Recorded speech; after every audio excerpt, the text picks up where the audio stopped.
William Tay, est-ce que vous estimez qu'il faut un cadre plus protecteur pour les forces de l'ordre? Tout dépend de l'objectif qu'on veut donner aux forces de l'ordre. Si on veut assurer la sécurité et l'ordre en France, on est obligé de les protéger davantage parce que la société a changé. On voit notamment que la société est davantage polarisée. On voit que la société est de plus en plus radicale. Le ministre de l'Intérieur avait même parlé d'ensauvagement de la société. Donc si la société évolue, il faut que le cadre soit plus protecteur, il faut que le droit évolue en même temps que la société. Les policiers font face à de nouvelles menaces. On a connu à partir des années 2000 et 2010 des menaces terroristes. Désormais, maintenant, les délinquants ont appris que la justice les laissait partir et donnait pas des sanctions qui étaient très fortes si par cas ils refusaient d'obtempérer. Et donc du coup, il faut que les policiers soient armés par rapport à ça. Lorsqu'on parle du refus d'obtempérer, ça reste un délit, comme l'a rappelé monsieur, et par conséquent, les personnes qui refusent d'obtempérer ont peut-être quelque chose à cacher. Et si par cas on protège davantage les délinquants que les policiers, alors est-ce qu'on reste dans un état de droit? C'est la question qui est formulée. Moi, je pense que pour sauver les policiers, notamment parce qu'on a une baisse d'effectifs, que les policiers sont mal rémunérés, qu'ils n'ont pas assez de matériel pour pouvoir assurer l'ordre en France, il faut leur donner un cadre législatif, réglementaire et même doctrinaire qui soit plus important pour qu'ils assurent l'ordre et la sécurité en France. Ça, c'est le premier élément. Et donc, du coup, par conséquent, comment on fait? Effectivement, peut-être que le présomption de légitime défense ne sert à rien, mais en tout cas, il permet au moins, en termes judiciaires, d'inverser la charge de la preuve dans la mesure où ce n'est pas à eux d'apporter aux éléments de dossier. Et donc, ça permet de les soulager, en fait, administrativement et judiciairement dans leur procédure. Et le deuxième point, c'est que le cadre de la légitime défense a été posé, a évolué notamment par Cazeneuve et par Hollande en 2016-2017 pour élargir les conditions. Mais peut-être qu'il faut aller encore plus loin pour prendre en compte des conditions spécifiques, notamment en prenant en compte l'avis des policiers, des syndicats de policiers, pour voir dans quelles conditions les policiers maintenant sont amenés à tirer. Parce que cette question-là n'a pas été posée il y a 30 ou 40 ans. Les policiers n'étaient pas amenés à tirer partout. Et maintenant, ils sont amenés à le faire, non pas pour assurer l'ordre, mais pour juste défendre leur vie. Et donc, du coup, il faut amener le droit pour protéger davantage. On va voir que c'est plus compliqué que ça et que les policiers n'ont pas nécessairement la... Mélenchon disait que la police tue, mais moi je dirais que Jean-Luc Mélenchon et tous ceux qui tiennent ce type de discours tuent des policiers. Parce qu'en fait, ils encouragent et ils libèrent les potentiels délinquants ou même les délinquants déjà présents à affronter la police. Et c'est pour ça en fait que des Jean-Luc Mélenchon ont participé à ce que je décrivais tout à l'heure sur les 40 années qui ont fait évoluer la société. Désormais, quand vous êtes délinquant, moi j'ai assisté, c'est ce que je raconte à chaque fois, quand vous faites du droit en première année, vous êtes obligé de faire une journée de stage en tribunal correctionnel. Vous regardez le profil des délinquants. C'est pas des personnels de droit commun, c'est pas des personnes qui ont piqué une sucette à un petit gamin dans la rue. C'est des personnes qui avaient 18 ou 19 ans, qui avaient 18, 19, 20 accusations, chef d'inculpation, ou qui avaient déjà été rendus au tribunal une vingtaine de fois. Donc c'est pas des petites personnes, ceux qui refusent d'obtempérer. Quand on prend une personne qui est normale, un Français lambda, quand un policier lui demande d'arrêter sa voiture, il arrête sa voiture.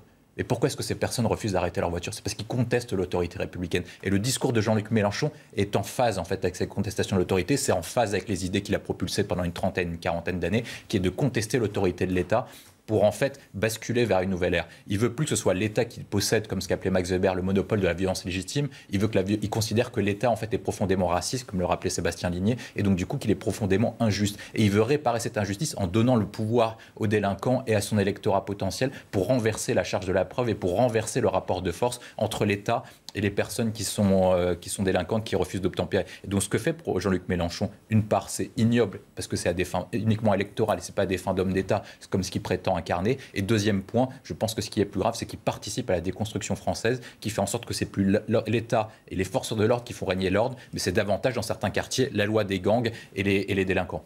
Je vais remercier Denis. Oui, mais bien sûr, parce quand on parle d'état de droit, ce n'est pas l'état de droit des Français, c'est l'état de droit des délinquants et pas ceux des victimes.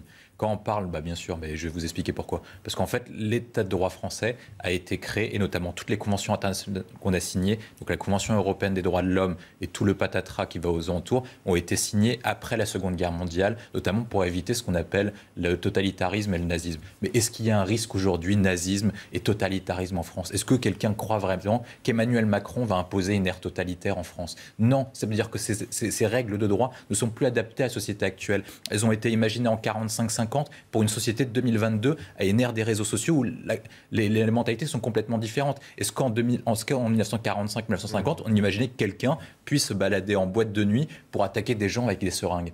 Est-ce qu'on imaginait que des étrangers puissent venir en France juste pour commettre des actes de délinquance? Non, personne ne l'imaginait. Et donc du coup, il faut changer le droit, parce que la société a changé profondément. Et donc il faut que l'État de droit arrête de protéger uniquement les étrangers, les délinquants, pour protéger davantage les victimes. Et pour ce faire, il faut opérer une révolution judiciaire. Ça repose sur plusieurs éléments. Là, il y a une première question qui est posée, c'est la question de l'individualisation des peines. C'est-à-dire à partir du moment où il y a des personnes qui commettent les mêmes types d'actes de délinquance, est-ce qu'il est encore pertinent pour obstruer la justice et faire en sorte que les palais de justice sont encore pris par trop de procès? Est-ce qu'il ne faut pas faciliter ce type de procédure en mettant des peines planchées pour faciliter le travail des juges? Deuxième point, il faut révolutionner le code de l'immigration et notamment le renvoi des personnes qui sont...